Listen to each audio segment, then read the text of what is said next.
think I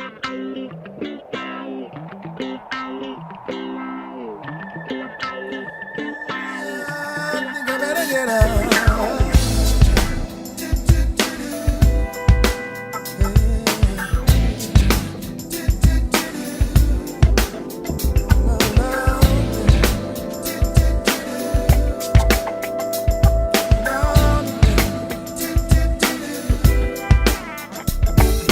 Time keeps on slipping into the future.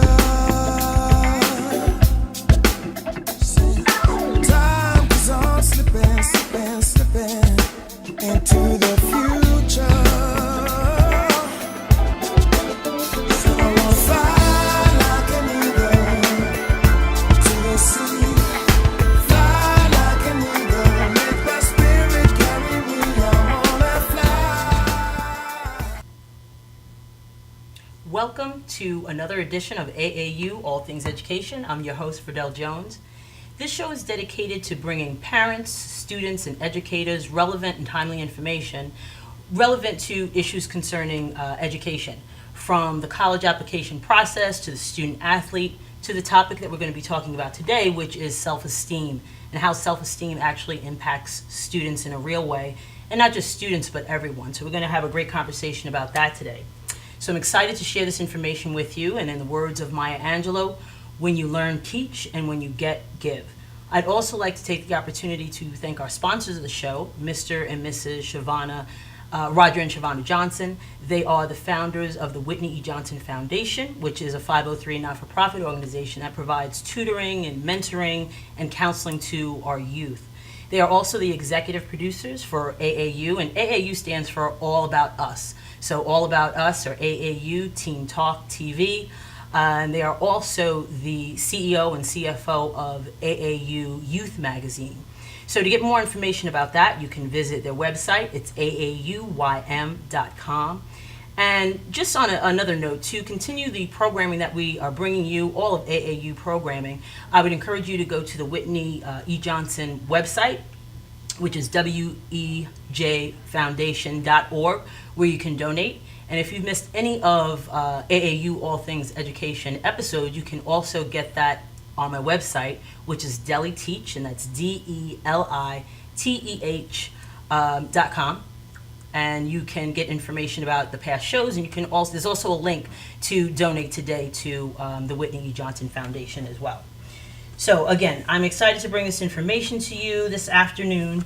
We're going to be talking a little bit about self-esteem, or I should say a lot about self-esteem. We have a very special guest in the studio with us, and she's going to be talking about self-esteem and how it affects people in a real way, and of all ages. So self-esteem is basically defined as the confidence you have, the satisfaction in oneself and your abilities. And as parents as well, I think it's very important for you to kind of recognize or help, I should say, your students build a healthy self-esteem. So we're going to talk about that.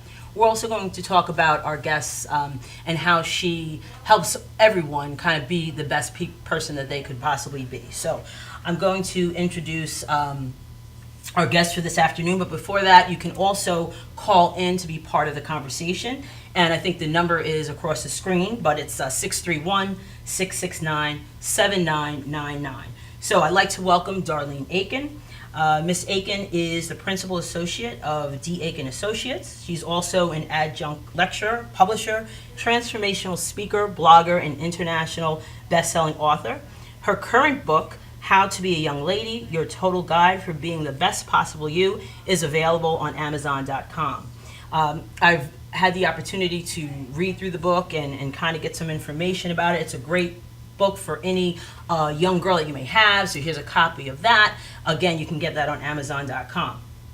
So without further ado, I'd like to introduce Ms. Darlene Aiken, and I'm so excited to have you here and to start this conversation about self-esteem. So welcome. Thank you. I'm glad to be here. And if you could just give us a little bit more about yourself and one thing that you hope people will get out of our conversation today. Well, I mean, you said it all. I teach, I write, and I am a great proponent of self-esteem. And the one thing that I do want people to get from this, Verdell, is that it is so important that we consistently build our self-esteem, whether you're male or female, because self-esteem is the foundation from which everything is rooted from. It determines who you work, where you work, what type of job you select, your friends, who you interact with, how you treat yourself, and then that in and of itself teaches other people how to treat you. Right. And as you said, it's not only females. A lot of times I think we get caught up in building female healthy self-esteem, as opposed to looking at males as well. We had a great conversation on the radio show a couple of Mondays ago, and we were talking about young men and boys, and building their self-esteem so they can be better men and better boys. So it's so important that we don't lose sight of, of that as well. Yeah, definitely. And I thought it was one of the things we were talking about was the sexism and the violence towards women, and how the self-esteem of that young man or boy really has impact on how they treat women as well. Indeed. So I thought that was something that I think people really need to recognize and realize about that. So we're going to talk a little bit about your book, How to Be a Young Lady, The Total Guide to Being the Best Possible You. Just to show that book again, it's available on Amazon. I would encourage you to pick this up for a young lady in your life. We're going to get into more detail about it. It's a wonderful, wonderful book. Thank you. What was the reason? What was the reason you decided to write a book like this? Well, I wrote it because I wished that it had existed when I was younger. Growing up, I was always tall. I was the tallest one. And, in third grade, I remember being taller than the teacher and all of my classmates. I was also overweight. So, because my last name starts with A, I sat in the front row, in the first seat. So, I was always picked on. And at some point, after being picked on, after being bullied, I decided, this had to stop, so I became a bully. So I can talk to you about both ends of it, and the root of it is that whether you're a bully or you're bullied, the root of it is low self-esteem. To engage or be or to allow yourself to be engaged in either means that it's self-esteem. I come from a two-parent home. My parents, said that I was beautiful, said that I was smart, but I didn't put value on that. I put value on the negative things that were being said about me. So my point for writing this is to show young people how to shift that value. You have to shift the value on the positive and not the negative. But too many times our society tells us that we have to go with the flow or go with what's popular. And without telling us, they tell us to shift toward the positive, toward the negative, because it's too much work to shift toward the positive, because it's not only about shifting to the positive, but it's maintaining that. Whereas you don't have, there's no maintenance in being negative. It just is. Right. And I mean, media, we've heard this before, but I think media does has impact on how we view ourselves, even as older women. How do we, more mature women, how do we, you see the magazines, you'd have to be thin, you have to look a certain way. No wrinkles.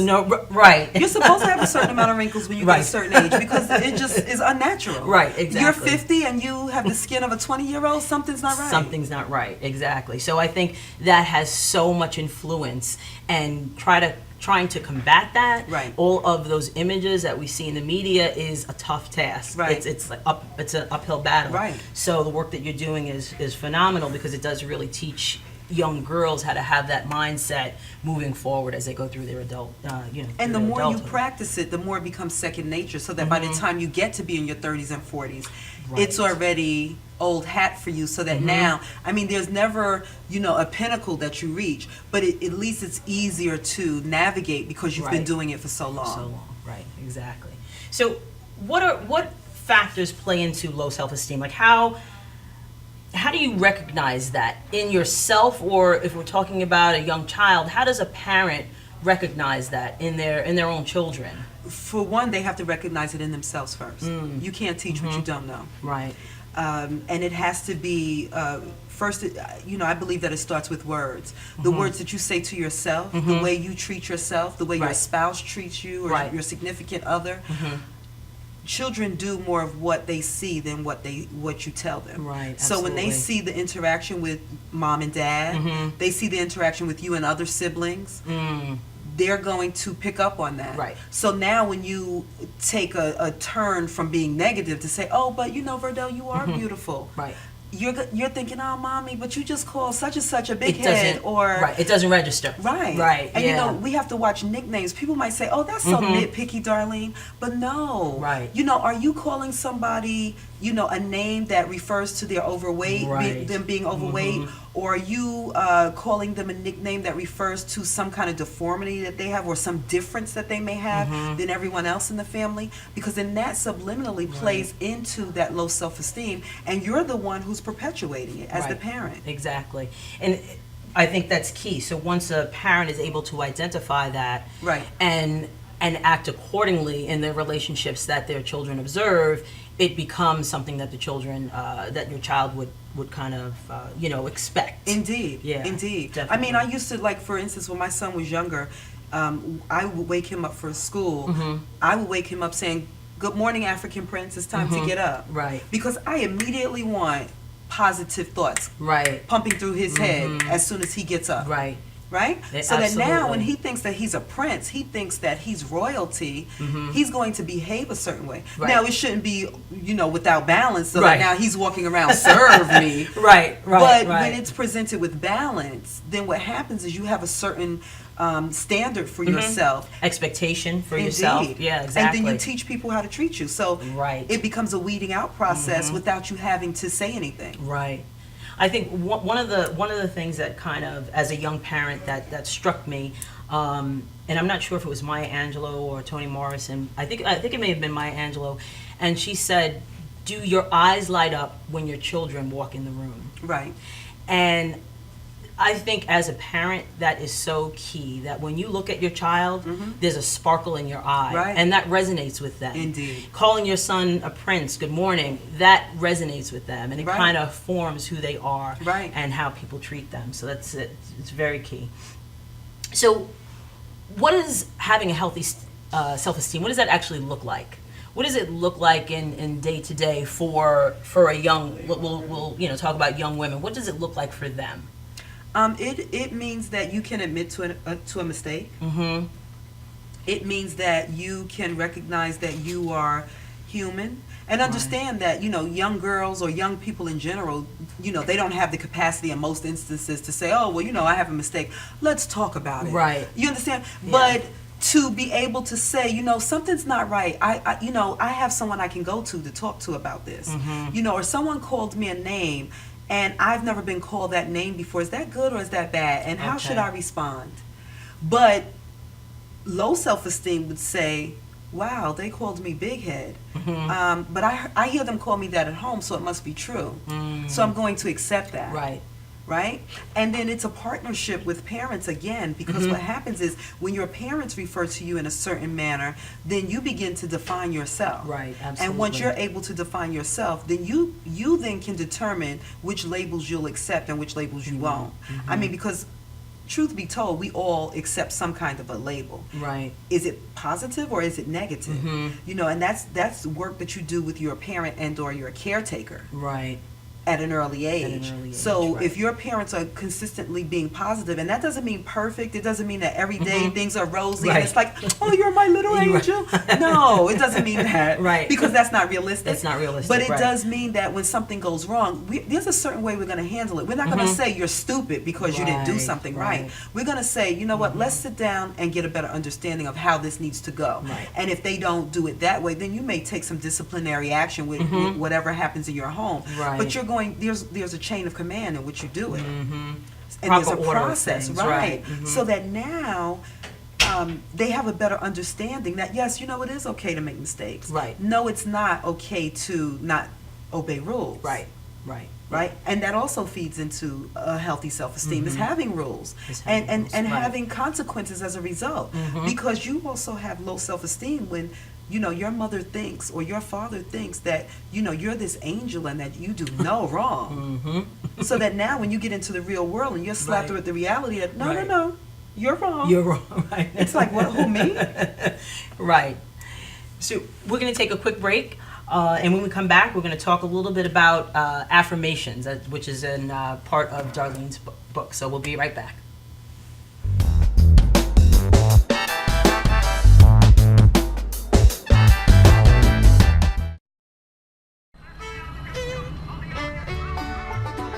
Guys, ready for the show? Yeah. Enjoy.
Stop the truck!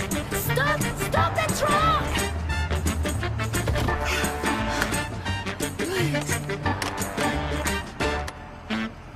Thank you.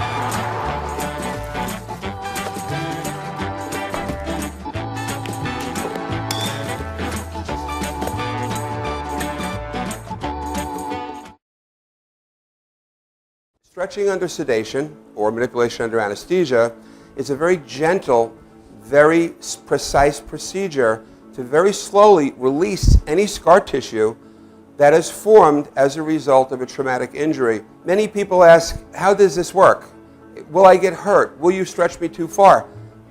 We only stretch the body part to its normal range of motion. After completing the post-MUA rehabilitation program, it's very common that our patients say to us, hey, I can play ball with my kid again. Hey, I can bowl again. Hey, I can enjoy hiking again. This is what makes it rewarding to us as practitioners.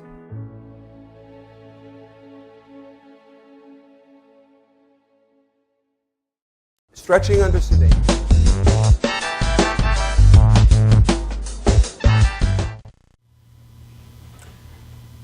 Welcome back. Before we left, we said we were going to talk a little bit about the affirmations that are in Darlene's book. So I love the affirmations that you have in there. Can you explain a little bit about what they are and why you wanted to include them in the book? Yes.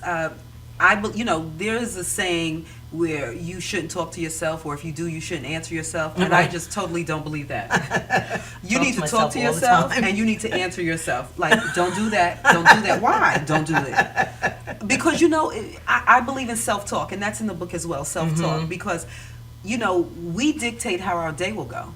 You Right. can't get out of your bed and stump your toe and say, oh, God, I'm going to have a bad day. And what happens? You have a bad have a day. bad day. Because Right. you've declared that and you've put it in Put the it out there. universe. And the universe supports whatever you say, Right. negative or positive.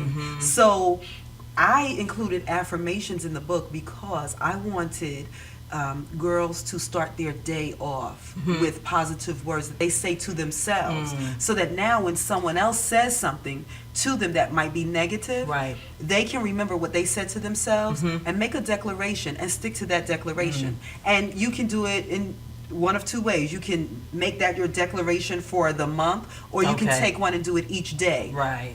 But as long as you're affirming something positive, Mm-hmm. it's a way to tell the universe that this is what I need for you to shape for me for Okay. today, and this is the way I'm going to move. And when someone tries to come to contradict that, there's no room for that, and you just don't accept it, Right. and don't receive it, And don't receive it. reject it. Now, I'm just curious, how, I know you work with young women and, you know, currently in the past, I know that's, you know, some of the work that you do. How is that received from the young girls that you work with? Actually, it's received very well. Yeah. Because what happens is that I'm very transparent with them. Mm-hmm. I'm not some person who just decided to write a book.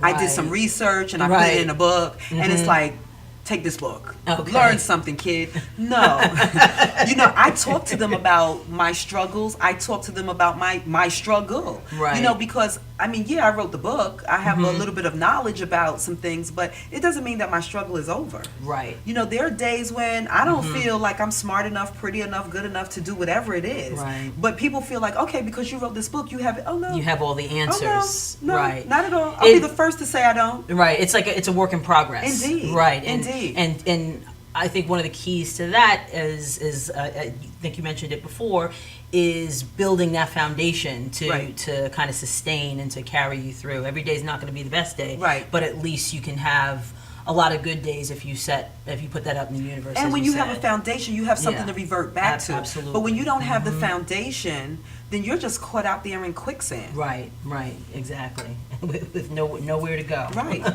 So I wanted to talk a little bit about how education ties into this. So how does having a healthy self-esteem tie into education for our students? Well, I'm a big proponent of education, but when we're talking about self-esteem, it's a different kind of education. Okay. I'm not talking about reading, writing, and arithmetic.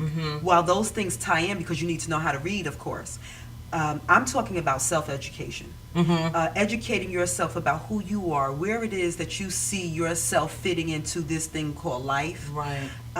Where is it that you'd like to go? Understanding at some point that no matter how much you prepare, you still have to be prepared for change, heartache, Right. disappointment. You still have to be prepared for those things. But it's about knowing who you are and being so in touch Right. with yourself. And that's always changing. It's always evolving. evolving. The more you know, the more you grow. And to me, what that means is you grow in a manner that what was acceptable today is not acceptable 2 weeks from now. Right. Or what applied to you 2 weeks ago doesn't apply this year. Doesn't mean good, bad, or indifferent. Right. It just means that I am a different person There was a now. shift. And there's a shift. Right. Right? Based on my goal. Right. But if you don't have a goal, you don't need directions. Right? Because you're just willy-nilly in the wind. Just but if you right. have a goal, even once you get close to that goal, or as you're on your way working toward the goal, you may realize, you know what, this is no longer a goal for me. I'm Right. not interested in that any Okay. longer. Right? Or you may say, this is the goal, however, I want to tweak it a little bit. Right. And that's fine. And that's fine. But it comes with educating yourself about who you are and where you see yourself fitting in this world. So how does a young person go about doing that for themselves? Like, what are some ways that a young person could actually say, find out more about themselves? Because you always hear the saying about, I didn't find myself till I was 30 years old, Right. let's say. And then, as you said, it's still an evolution. You don't Right. really find your total self because Right. it's always an evolution. So how does a young person kind of start that process? What do they need to do? What do they need to look for? How do they go about doing that? Mentoring programs. I'm a major proponent of reading. Before I traveled. Right. Because in the summertime, I would literally spend time in my parents' backyard, in the Chase Lounge reading. Right. And I had like Okay. stacks of books that I read. Oh, before you traveled. I got you. Yeah, because Right. I was going places that I couldn't physically go or didn't Right. even know existed.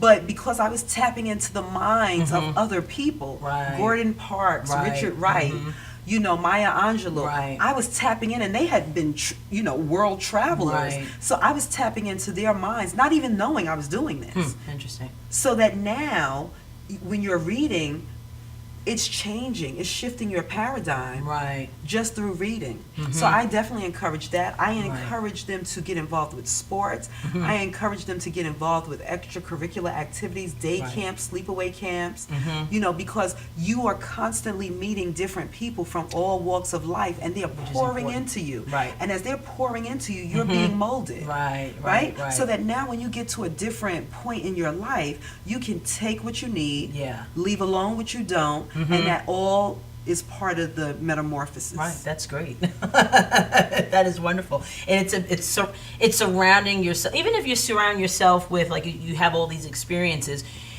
you're surrounding yourself with a lot of different people, a lot of different Right. personalities. Even if some of those are negative, you learn what you don't like. Indeed, You know? indeed, So I think indeed. every challenge or every experience, you can make it a good experience. Like, Indeed. for example, we have students that might have a particular teacher that they don't like, and they want to get out of that teacher's class. And what I like to say to them is, this is a learning experience for you. Right. To learn how to deal with someone that you might not agree with all the time, or has a personality that you might not like, but it gives you that ability to be flexible Right. and to really have the skills to deal with any situation. And So- study them so Right. that you know that Right. this is genuinely who you don't want to be Right. like. And here are the reasons why. Right. Right? So that now when you see that thing rearing its ugly head, get out You of know. here. Right, yeah. Right? Exactly. And you know because you've studied it for a semester. Right. Right? And you've learned something. you know. In addition to what they were teaching Exactly. you, they were teaching you something unbeknownst to them.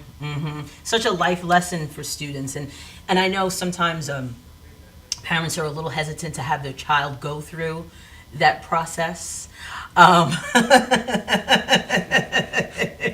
But it's something that it's such a good learning experience for them. And I don't think parents understand that, because they don't want to make their child feel uncomfortable. And sometimes they don't want to be uncomfortable. Right. And sometimes they don't want to be challenged. Right. They don't want to have to deal with the unsavory things. So it's like, oh, put Junior in the class that we all like. Right. No, that's not reality. That's not reality. Because when they get grown and they go to work for someone, or if they have their own business, which is Right. even harder, because your customers are your bosses and they change Right. often. Whereas when It's you go to true. work for someone, you know your boss every day, so you know what you have to deal with. That's But right. when you work for someone, they change, right? That's right.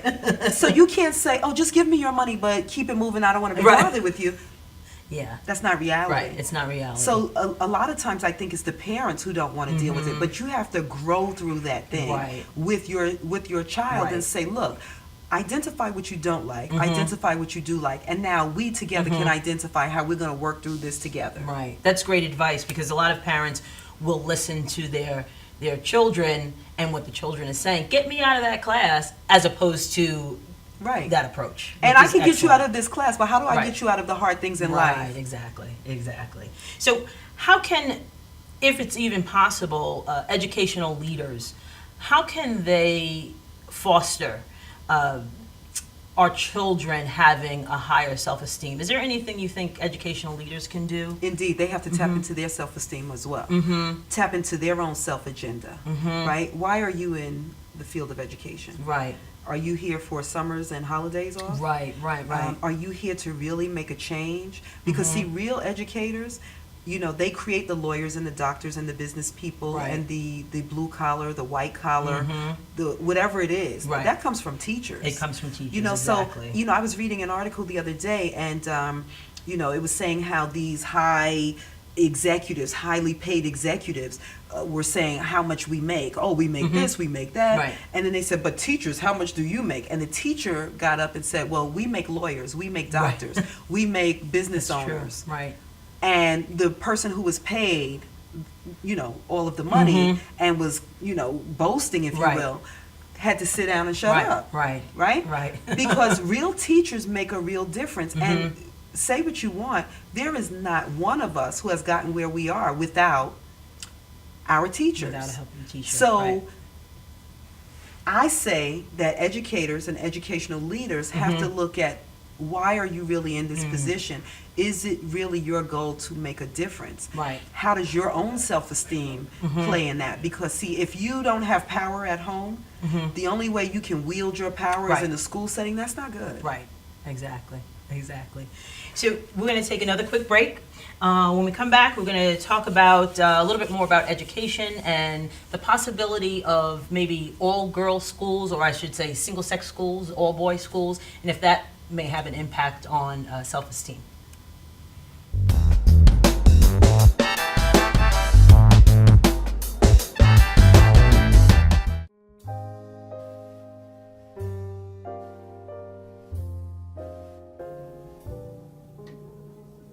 My name is Dr. Robert Brevard. I'm here for Multi-Medicine in Westbury, New York. We're located at 1065 Old Country Road, Suite 214. Been here for about 15 years. The practice has medical doctors, physical therapists, chiropractors, acupuncturists. We also do pain management, and we have orthopedists on staff. Here at Advanced Multi-Medicine Rehabilitation, we've got physical therapists on staff who treat an array of conditions, from neck pain to back pain, shoulder pain. We treat carpal tunnel. We treat a lot of car accident patients, slip and falls. We treat patients with knee injuries, with ankle injuries. We have state-of-the-art equipment. We've been here for over 15 years. Vast array of diagnostic testing, from x-rays to EMGs. What is an EMG? It's a diagnostic test that allows a doctor to determine where the pinched nerve is.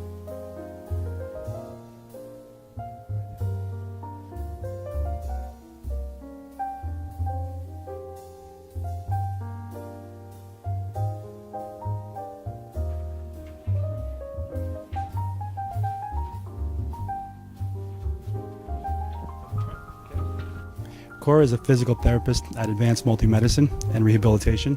She's working on Stephanie, who was involved recently in an automobile accident. Stephanie has tight thoracic and cervical musculature, and Cora is doing some myofascial release work and some therapeutic stretching, doing it to help her with her pain. Vicky is also a patient here at Advanced Multi-Medicine and Rehabilitation. Vicky is now working her leg muscles, specifically her quadricep muscles, trying to strengthen them after an injury she sustained.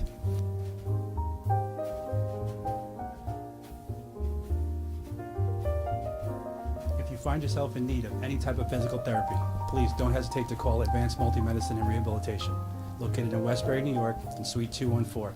Phone number is 516-334-7000, or find us on our website at advancedmultimedicine.com.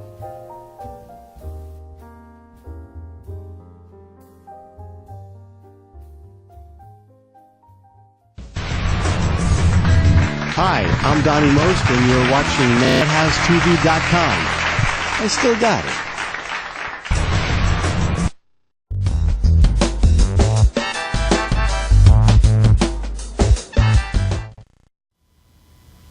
Okay, we're back. We were talking a little bit about education and how educational leaders and educators can foster that feeling of self-esteem within their school district, or impart that with to our young people. So one of the things that I would like to ask you about is, in the preface of your book, you talk about the bully, and bullying is a hot topic. It's a big topic that that's talked about a lot. You talk about the bully and the bullied. Mm-hmm. They both need help. Can you just explain that a little bit by what you mean by that? Sure, because when you're being bullied, you allow yourself to be bullied because you have a low self-esteem. Right. But when you're bullying, you're bullying someone because you too have a low self-esteem, because only someone who has a low self-esteem feels good when they can step on someone else to elevate themselves. Right. When you feel good about yourself, you're not looking to surround yourself with people who don't feel good about themselves. You don't want to necessarily interact with them if you do, your only purpose then is to help them. Right? So if that's not your purpose, and it's not if you're a bully, right, then your self-esteem is not intact, and you need help. Right. But too often we focus on those who are victims of being bullied, but we shun those who are bullied, who are the bullies, and they need help. Right. It's a tough topic. Yes. Students that are bullied, they feel that they can't share information, and if they do share information, the bullying gets worse because nothing is done. So are there any, do you know, or could you share any strategies to help that situation as far as, concerning esteem-wise? Well, let me say this also, especially with girls, it's difficult because what happens is there's this term called relational aggression. Yeah. Because, boys aggress physically. They Right. fight, And it's then it's over done.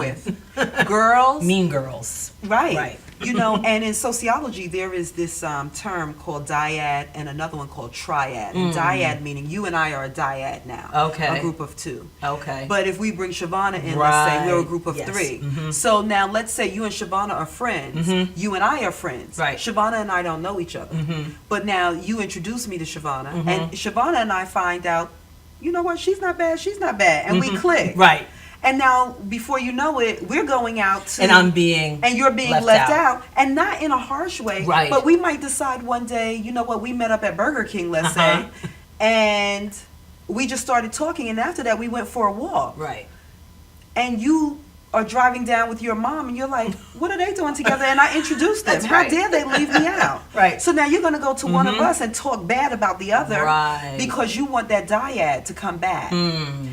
But what happens now is Shavana's mother might say to her, oh, don't worry about Verdell. Right. You can find other friends. Mm. But instead of saying, okay, let's find out why you feel hurt about this. Let's Right. really deal with that. So the mother will teach the daughter how to relate to you in an aggressive way, but relationally. Right. Right? So that now no one really has, because it's intangible, Right. no one really knows how to deal with that. And many times they don't even know that it's happening. Right. So now I start to bully you because I feel like you're talking about me behind my back. But I'm not bullying you physically. I'm bullying you relationally, Right. in an aggressive way, aggressive way. so that now I may start rumors about you. Right. And you don't know that it was me. Right. Right. So how do you deal with How that? do you navigate that? Parents and teachers don't really know how to deal with it because they don't even know the term. So the fact that they don't even know that it exists, Right. they don't deal with it because they don't know how to.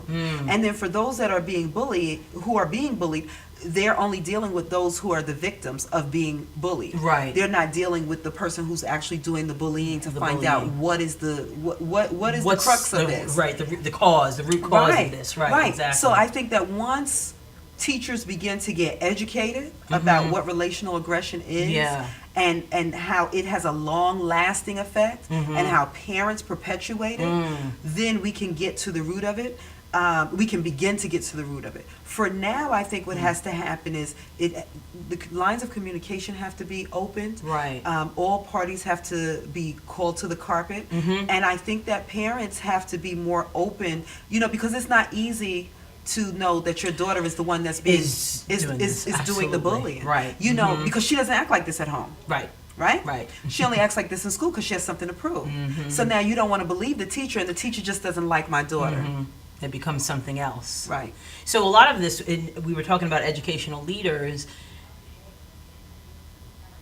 coming into, or parents coming into the school to learn this information is a way that school Indeed. leaders can actually, help resolve some of these issues. Indeed. And getting that, like you said, getting that education and knowing what that's about. Indeed. So I think that's important. Also, before we were talking a little bit about single-sex schools, or I said I was going to mention that. Is there any value? Well, we just talked about the relational, Aggression. Aggression. Yes. So I don't know. Maybe that's not such a good idea when you're talking about, females, and then on the other hand, the males with the physical aggression. But is there any research that kind of speaks to that? I think that parents have to know their individual child. I think there's a place for single-sex children if that is conducive to the goal that you are Right. trying to reach. And then there are other students who, I would say no, they need Yeah. to be intertwined with both sexes in the Right, school. right. I think it depends on your individual goal again. Yeah. I think it depends on the dynamics in your household. What are the lines of your communication with your children? Is it very open? Are they free to talk to you about their feelings, and then Right. you try to tackle those feelings with them? Or is it a household where you debunk everything that's new and outside of what you know? Right? Right. You reject the things that you don't feel like researching. Right. Because, let's call it what it is. There are some people who, there's something that we all don't know. The difference is, are you willing to find out the information about it Right. and then make a decision? But if you're someone who you're saying, you know what, I don't have time. I have to work. I have to do this. I have Yeah. to do that. And I don't have time.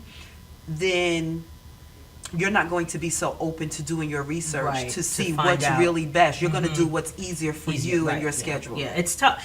Parenting is so Indeed it is. tough, and the ramifications of not doing a good job are great. Indeed. You know, and it is a challenge. And what happens a lot of times is schools do try to help parents with that, but they get the parents that they don't really need to get. Right.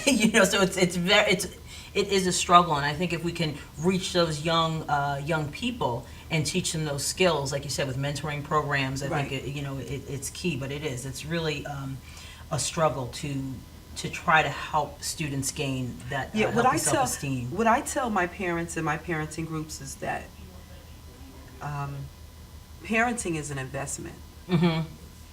And whenever you're investing, you're always looking for your the return on your investment. Right. And I say to them, I said, you can either invest the time that you need to spend with them now, Mm-hmm.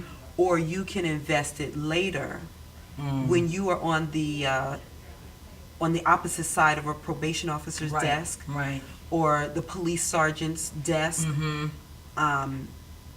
Pick one, Right. because you're not going to have it both ways. It's either now Or later. or which And could be later, worse. Right. your hands are tied. You don't have as much control Right, later as as you you do. have Right, now. yeah. So if I had to pick for folks, I would tell them, pick now, Right. while you have all the control. Yeah. Right? Mm-hmm. Little Johnny is 3, Right. 4, 5. You Yes. have all of the control. All of the control, exactly. Yeah, Control good point. that. Definitely And a good even with point. that, there's no guarantee. Mhm, right. But at least you feel good knowing that you've done everything Everything you possible. could possibly do. Right. Exactly. So we're going to shift gears just a little Okay. bit. And I know you've talked to young women, all over the country about the issues of healthy self-esteem. But you also co-authored a book called Increase Your Net Worth, which included influential businesswomen across the country. So you're a dynamic businesswoman as well, a phenomenal woman. Thank you. So let's talk about your company, D. Akins and Associates. And I was looking at some of the information. Your motto is higher level thinking equal higher level performance equal higher level results. So Yes.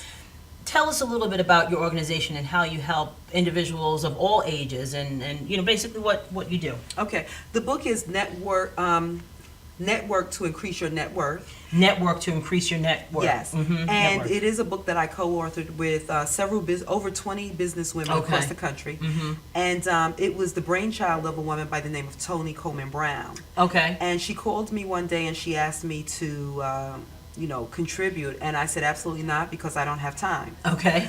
And she says, "Well, I'm not accepting that. Right. I, want you to be a part of this." And I said, "Let me get back to you." Mm-hmm. I called her back and I said, "Absolutely not, because I don't have time." And she repeated what she was saying. "No, I am not going to accept that." So I said, "You know what? Let me think about it, Right. and I'll see." So one day I was just home and fidgeting, and I said, "You know what? Let me see what I can write up." And before I knew it, I had gone over Right. the parameters in which she had given me. So this was definitely before This was book. after. Oh, it This was. after this Oh, book, okay. It yes. was after because this is the second edition. This is the second Right, edition. okay. And I gave my piece and I said, "Okay, we'll see what happens." Mm-hmm. And when the book was finally finished, we were all on social media and we were watching it on Amazon. And it was kind of like watching the election. Okay. We started off, Nice. we were like, I forget, some ridiculous number, thousands and thousands on the book list. Wow. And literally before the close of business, this book had rose Wow. up the chart to number 2. Wow. Well, that's And exciting. It was, I can't tell you, it was like heart palpitating Right. excitement. And then at that time, Sheryl Sandberg had come out with Lean In. Okay. Mm-hmm. And she was number 1 on all book lists. Okay. So we were trying to crack that. Right, And we were yeah. just like, okay, tell people to buy the book, tell people to do whatever.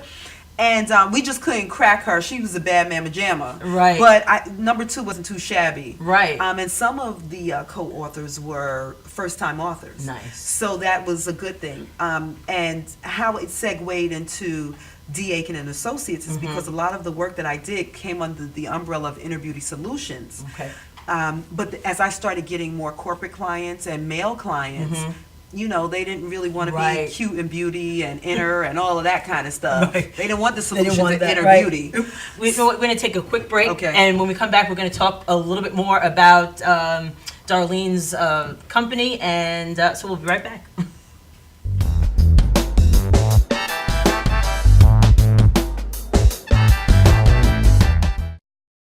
For professional motorcycle transport and towing, think Kickstart Fabrications Motorcycle Towing. Proudly serving all of Long Island, we feature expert handling and 24/7 service. So send a limo for your toy with Kickstart Fabrications Motorcycle Towing.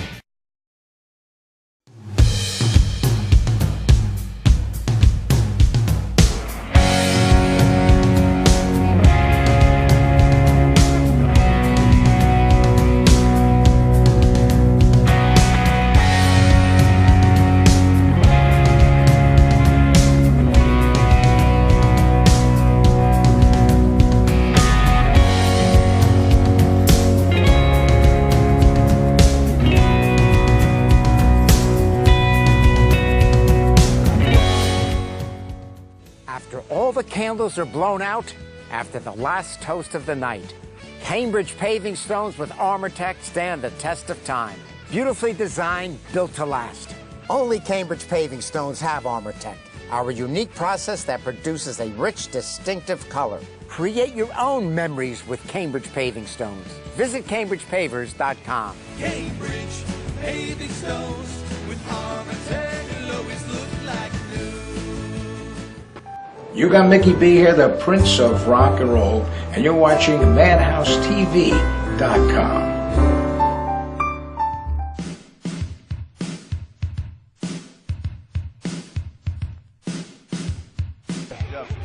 Yo, what's up, y'all? This is me, DMC, in the place to be, the greatest MC in history. There will never be an MC greater than me.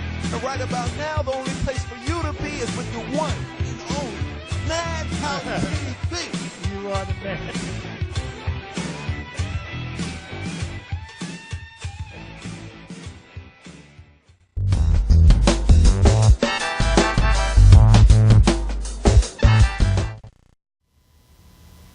Okay, welcome back. We're here with Darlene Aiken, and we were talking a little bit about self-esteem and how that impacts our students. But then we were also talking about Darlene's organization, her company, and we can pick up from where we left off. Yeah, so it evolved because I decided that, you know, I needed something that could be reflective of the work that I do.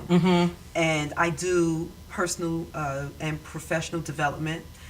I work with celebrities, business people, individuals, organizations to develop them personally. So we'll talk about self-esteem. We'll have Okay. self-esteem workshops, etiquette workshops, customer service from the professional standpoint, media training. Right now I'm working with Okay. one of my clients to talk to them about how to have their top performance while they're on the red carpet. What does that look like when they're being interviewed on television? How to speak appropriately, answer the questions appropriately, Right. and answer the questions. Because many times they're asked a question and they go around And they go about around and they it, don't right, answer. Right. So individuals would get in touch with you in reference to your company so they can for all of those areas. So say, for Yes. example, if it's just a regular individual who doesn't have an organization, they're not on the red carpet or anything like that, you help those individuals as well. Indeed. Okay. Indeed, yes. And what types of, do you help them with goal setting? So, for example, I'm in need of, similar to a life coach, or is Yes. it, okay. So I need to find out what my goals are, what my purpose is. Is that something that you work with individuals on? I can, yes. Okay. I do, for instance, people will call and they say, you know, I'm not good with time management. Can you provide some tips for that? Okay. I'm not good with setting goals. I want to do this, that, and I'm talented in all of that. How do I do that? Right. And I show them how to, put it all together to make sense and go Right. down the proper road to attain the goal that they're trying to achieve. Right. So it runs the gamut. Oh, indeed. And sometimes it intersects. Okay. So I guess for a lot of people, they don't think, or not a lot. Some individuals think that they don't need Right. that assistance. So when you get someone, it does intrigue me when you have people that can't set goals for themselves, or like how do you work with someone that doesn't even have that vision for themselves? Well, They have to have some kind of vision because they're going to you, but Well, sometimes they're referred. okay, All Because although they're coming as an individual, they might be affiliated with an organization. Oh, okay. And the I gotcha. organization says, well, in order for us to work with you, you need X, Y, and Z. Okay. So then they'll come to me, but I don't really need it, kind of. Okay. Right? So then what happens is we provide them with a visual so that, because sometimes people don't know they need things until they need it, Right. right? Because they don't know what it looks like. So Okay. we show them what it looks like, and then that's when they have an epiphany and say, wow, well, maybe I do. Because when I look at my tape, I'm saying, Right. Okay. Right. So it gives them the visual. Always helps. Indeed.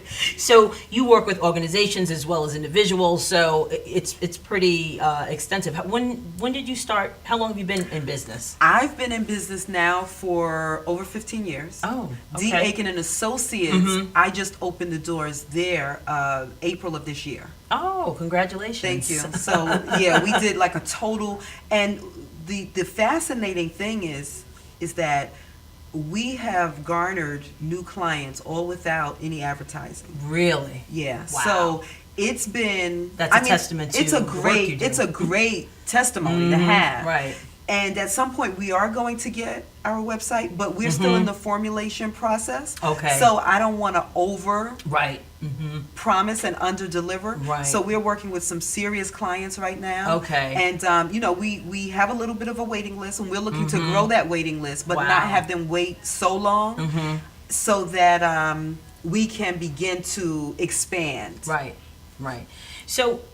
Just congratulations. That Thank is you. awesome and Thank you. amazing. I'm very proud of you. I think that's it's fabulous, the work that you do and the lives that you're able to actually touch. Thank you.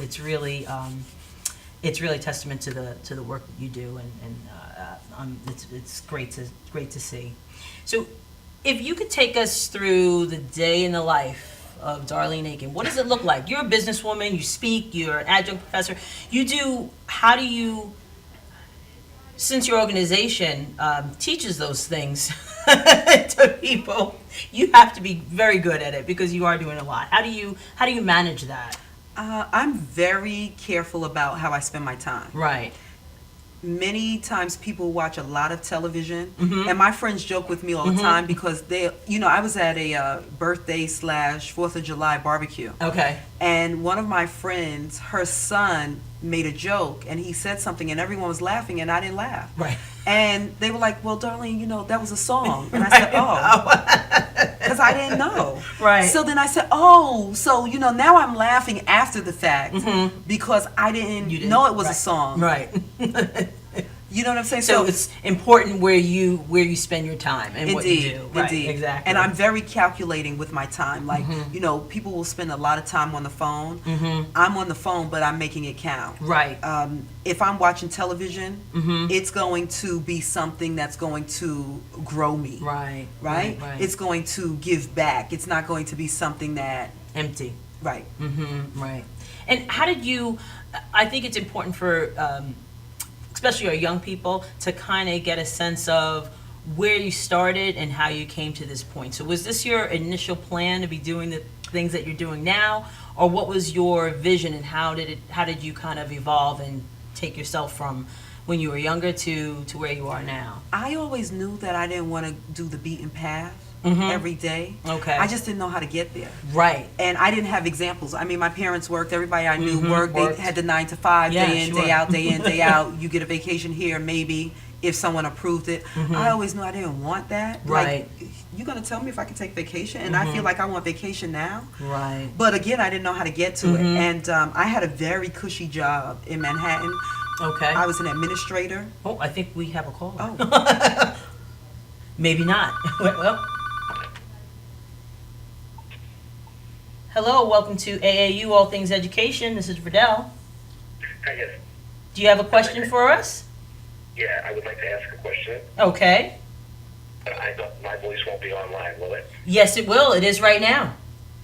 Oh, well then, I'm sorry, I don't want to. Okay, well, thank you. Okay. All right. I'm sorry, go ahead. That's okay. So I had a very cushy job in Midtown. Mm-hmm. I had a nice expense account. Right. It was a great job. My own laptop, my own cell phone. Right. Just for company purposes. I was never leaving that job. Right, yeah. And, sometimes the way things happen is that, I feel like God gives you a certain amount of space to do certain things, and then it's kind of like pushing you out of the nest. Right. And before I knew it, I saw that there was a downsizing process, but I felt like it was job security for me. Okay. Because they were getting rid of so many people that were under me. So I'm thinking, that's job security. Right. And then one day they just wiped the whole department out. Oh my And I was like, oh, okay. But no worries, because I have a resume and I have education and I have connections. Right. And I'll just send my resume out. Right. Well, I sent my resume out, but it didn't work that way. Wow. Nobody could help me. Savings was dwindling, and I found myself in front of my computer saying, what am I going to do? Right. And this was a time when the computers were not the way they are now. Right. People didn't accept resumes online at that point. Right. So I'm saying, what am I going to do? And I then had to dumb down my resume, and people were not buying that. Right. So, overqualified. Right. So I said, I have to do something. Right. So I said, okay, until I find a job, let me do some pro bono stuff. And people started saying, well, how much do you charge? And I was like, oh, people get paid to do we'll this? pay for this. Right. Like, oh, I got more research to do, And I started seeing people who had less qualifications than I had. And they were being paid all of this money. And I said, wow, this is what I love to do. Right. And you could get paid to do it. I need to find out how I can do more of this. Okay. And that's really how it started. Wow. And it just kept building from there. It built, but let me say, there were a lot of ebbs and flows. Right. And some of the ebbs didn't look like they were ever going to flow. Right. It's scary. It's very scary, and especially when you don't come from that. Absolutely. So, you need a mentor. Who do you turn to? Right. People who were close to me talked all kinds of stuff to make me even more scared. I was just like, of course, because that's what they're used to. They're used to that 9 to 5 pension at the end after 25 years. Right. So taking the path that you, that you took is very scary to a lot of people. It's scary for me. Understatement. So I commend you for, having that ambition. So what's the vision for, we have a few minutes left. What's the vision for your company moving forward, and what do you plan on doing in the future? I plan for D. Aiken and Associates to expand, grow. I'm right now in the process of looking at resumes and CVs for consultants and speakers and associates to have them on board so that we can expand, because as the clientele increases, I can't do it all. So we're going to be bringing on more associates and consultants and speakers. We're bringing on interns, and we're just going to, rock New York City. I mean, we're located at 45 Rockefeller Plaza on the 20th floor in New York City. And, if you're interested in sending a CV or a resume, you can do so to send it to my assistant, Asha Imani, ASHAIMANI, at Professor DD, and that's DEEDEE, at iCloud.com. And we'll take a look at it, and we'll get back to you if we're interested. Nice. And you can also call our office for services at 212-332-3352, And please, please like us on Facebook at D. Aiken and Associates. Great. So I want to thank Darlene so much for Thank you. being here today. It was a great conversation. I will have information on my website, deliteach.com, about all our guests, but Darlene's information will be there as well. And also a link to, if you missed part of the show, you'll be able to see that as well. Again, I want to thank our sponsors, Shavonna Johnson and Roger Johnson and the Whitney E. Johnson Foundation, and be sure to go to their website to keep this programming going and make a donation today. Also, I wanted to let you guys know to please check out AAU Conversations with Deli, where I'm the host. We're having a good show that's coming up on Monday. This Monday, we have Aaron Jordan. He's an author, and we're going to be talking about relationships. So, again, thank you for joining us this afternoon, and have a good evening.